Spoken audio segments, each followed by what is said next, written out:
Let's now bring in Raywat Deonandan in the conversation. He is an epidemiologist at the University of Ottawa. Mr. Deonandan, thank you for your time. Appreciate it. Thanks for having me on. Since you're an epidemiologist and you understand the study and spread of the virus, you've been doing that for the last 1 year with us so closely here on CTV News Channel. I want to know from you, sir, with the measures that have been announced today, stay-at-home order being increased by another 2 weeks, we're talking about checks at borders, police could be enforcing of how people are going about their business, only essentials are allowed. What's your take on these new measures, and will they help in terms of spread or curbing the spread of the numbers of the virus? There are some good things here. There are some things that are a little mysterious to me. And I think the big news for me is they've missed some opportunities. So the things that are good, limiting non-essential travel, that's good. That's going to help. Having people stay at home longer, an additional 2 weeks past the 28 days that we had previously, that's a good thing too. Redirecting vaccines to the hot zones, that's good. The mysterious things are, why are we focusing on limiting outdoor activity? The messaging should be encouraging outdoor activity. And the problem here isn't lack of policing so much. The problem is insufficient supports for essential workers. So there's nothing about paid sick leave. There's nothing about guaranteed income like UBI for those who are compelled to be away from work. There's nothing about childcare. There's nothing about vaccination for essential workers. We're also missing an opportunity here to focus on ripe places for transmission, like places of worship and mass transit. So we're kind of missing the mark a little bit with these restrictions. I mean, they're going to help, absolutely, but not enough. I don't think we're getting the biggest bang for our buck here.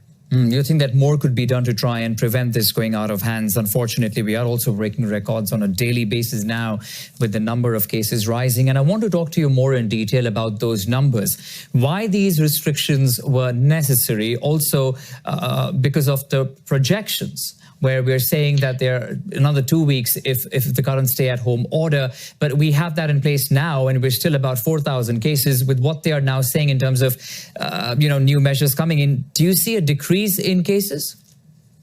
I think we're going to decrease eventually, but we may exceed ICU capacity before we do so.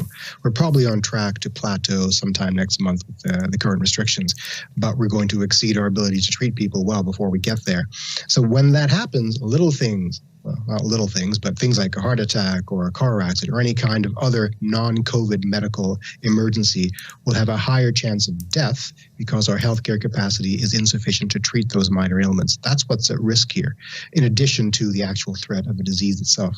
So what we're facing here is both a supply and a demand crunch, supply of healthcare capacity and demand for that capacity. We can't really increase the supply that much. We can build more beds, but the rate limiting step is healthcare workers. We can't get enough of those. We can't make them overnight. So we have to focus on decreasing demand by slowing transmission. That's why these interventions, these new policies are so important, to decrease that demand, to buy us time to vaccinate more. Let's take a look at what we heard from the modeling data and the professionals there telling us about the worst case scenario. They're saying that we could see at 30,000 cases per day by the end of May if things go unchecked. What's your take on the numbers that were shown today?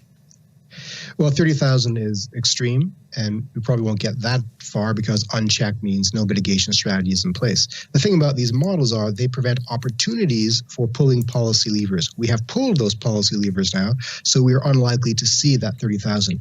We will still see a very large number of cases. We're still on an upward ramp. We might get to 6,000 or 7,000. I don't know. I'm making up those numbers, but it's going to get pretty high.